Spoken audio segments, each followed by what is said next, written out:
Hi, I am Dhirendra Gaur and I welcome you to this edition of Latest Talk presentation in the world's most suppressed, manipulated and managed constitutional right of the citizens, and that is your freedom of speech, your freedom of expression. Global struggle to protect free speech has reached a new fever pitch.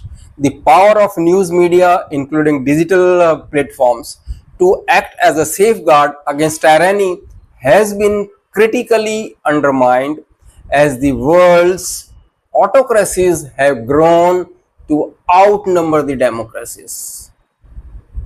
And this is a serious challenge. In this presentation, we are discussing same. Please stay with us. Thank you very much. Dear listeners, viewers, your voice matters. You have the right to say what you think, share information, demand a better world. You have the right to agree or disagree with those in power and to express these opinions in peaceful protests.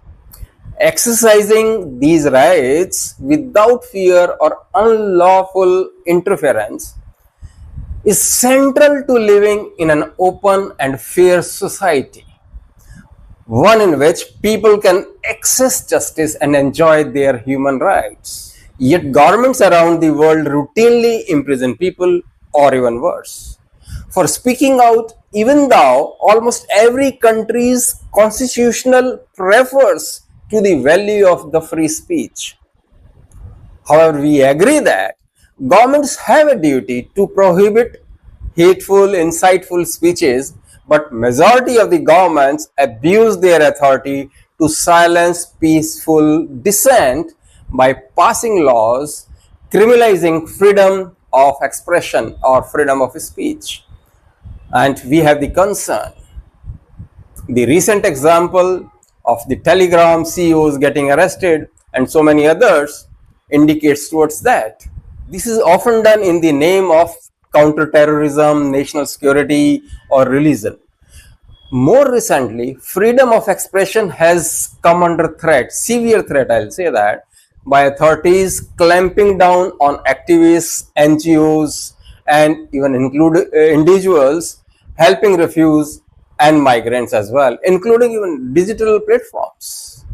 So, how government tolerate unfavorable views or critical views is often a good indication of how they treat human beings rightly in the society, in the country. So this is the benchmark. Because in this digital age, where staying informed and participating in public discourses is heavily dominated by the use of the social media platforms, the battle against disinformation has emerged as a fundamental digital policy concern across the world. It raises the question why a growing call for more effective social media regulation has yet to be answered by the multiple governments across the world. In my view, answer is pretty simple.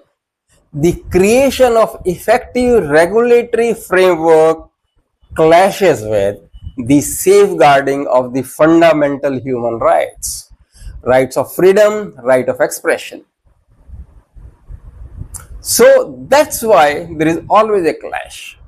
Effective regulatory mechanism that clashes with the fundamental rights. So what could be the possible way and what is the solution the government, the policymakers, the lawmakers and the civil societies across the world should come closer to create an effective solution which is acceptable and also that honors the right of freedom, right of expression of the citizens, global citizens, I will say that.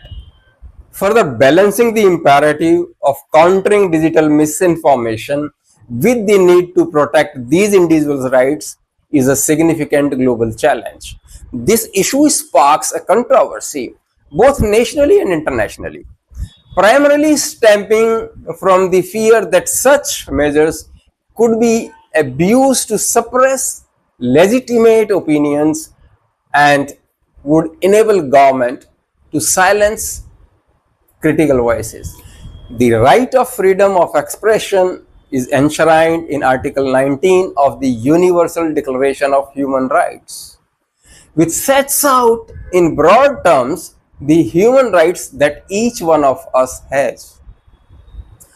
And it was further later protected legally by a raft of international and national treaties, regional treaties.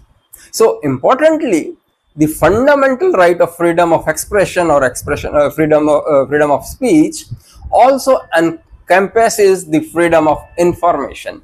In India, we have the RTI, granting to seek, receive, and impart information through any media, regardless of the frontiers. Yes. Further, I would like to let my viewers know that while the UDHR is not a binding treaty, but it has been widely accepted and had been influential in shaping international human rights, law, standards, and everything. Many of its provisions, including Article 19, have been incorporated into binding international human rights treaties. Yes, such as International Covenant on Civil and Political Right, we call it ICCPR. So it is very important right agreed given to the global citizens under Universal Declaration of Human Rights, which has been flouted many times across the world, and that is the concern for a free speech or freedom of expression. Further, this UDHR has also been widely adopted and referenced in the national constitutions, laws, and judicial decisions, making it a cornerstone of international human rights norms and standards. So, in short, the bottom line is everyone has the right to say, to speak, to express what they think and share this information off as well as online. In practice, however, varying country-specific practices and interpretation of these rights contribute to tensions in crafting overreaching regulatory frameworks. For an example, in Germany, freedom of expression is not an absolute right and can be restricted under certain conditions. And consequently, such actions such as insults, incitement, or incitement to commit crimes or hate speeches are not tolerated under the guise of freedom of expression or speech. So, freedom of speech in Germany is absolutely not an absolute right. Free speech undoubtedly is an integral principle, yet it is subject to debate whether it can be taken too far, or I'll say how far. Because of this, democracies around the globe approach the regulation of social media differently. For an example, in India, there was one law which was about to come and later got withdrawn by the government, followed by the protests by the activists, by the YouTubers, and also later on opposition parties also got involved in that in those protests. So notably, states like China, Iran, or Russia, they maintain strict control over the online content and monitor information closely, ultimately suppressing their expression in the digital space, the citizens of these countries. So every country tries to control, suppress in the name of some counterterrorism or some anti-social, anti-national elements or whatever it is. But it has been done. And it is a growing concern across the democracies, as I said. So autocracies have been controlling by putting more and more controls over the free speech, and democracies are going out of it. So such variations, which I just mentioned, the variations in China Act, managing the freedom of speech, bringing the laws, or Iran or Russia, or some European countries, even in India as well.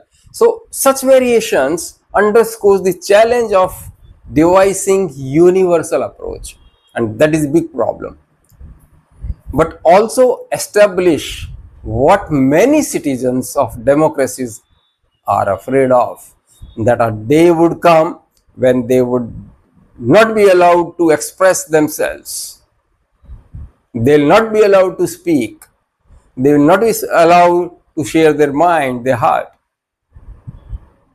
and that would be a grave situation. So civil societies, journalists, and other agencies which are working for this universal declaration of human rights are actually trying their best or hard to create, to bring some universal approach which is acceptable across the countries by the governments. So having the multiple approaches towards human rights, freedom of speech, freedom of expression, and other stuff, and that would create some scenario, because vague or unclear approaches may lead to inconsistency enforcement, or even the overall state ability of removing legitimate content or opinion, ultimately stifling life expressions, free expressions. So such challenges are especially exacerbated and attempting to globally define and address issues like hate speech, which is greatly varying in its dimensions. I mean, you can define something whether it is a hate speech or not. There are so many riders. So across, and it is across the cultures, different cultures and traditions. So a statement may not be a hate speech in my culture, but the same statement may be the hate speech in your culture. So who's going to define that? So those nitty-gritties, those kind of the finest of the approach, the drill down has to be done by all the policymakers, lawmakers across the world. I think there is a requirement by the United Nations. There is a requirement that United Nations call for a meeting or to bring a consensus on universal human rights. What qualifies, what does not qualify.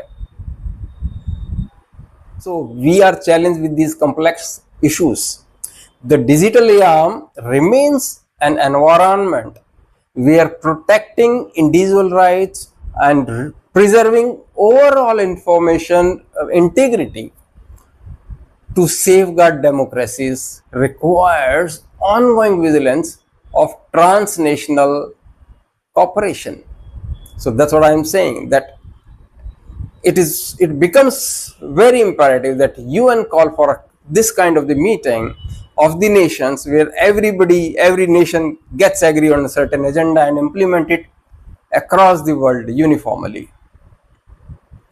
Because finding the right balance of speech, or finding the right balance of regulating the freedom of speech, harmful content, and upholding the fundamental principle is a task that will continue to challenge policymakers, tech companies, and democratic societies worldwide. So it is very important we as the world address this issue once for all. We create that fabric where not loosely, but where it is well defined what is hate speech, what is not, what is insightful message, what is not. So these aspects has to be covered and agreed upon across the globe. Only then we can have a better world. At the end, ultimately we agree that the freedom ends where others' fundamental right starts. So my freedom is still that point, that fine line where I am not crossing the others, I am not trespassing the others' fundamental rights. This is Dhirendra Gaur signing off. Hope you like this presentation, and please do subscribe the channel if you haven't, and do provide your comments in the feed section below. Thank you very much. Stay safe. See you soon.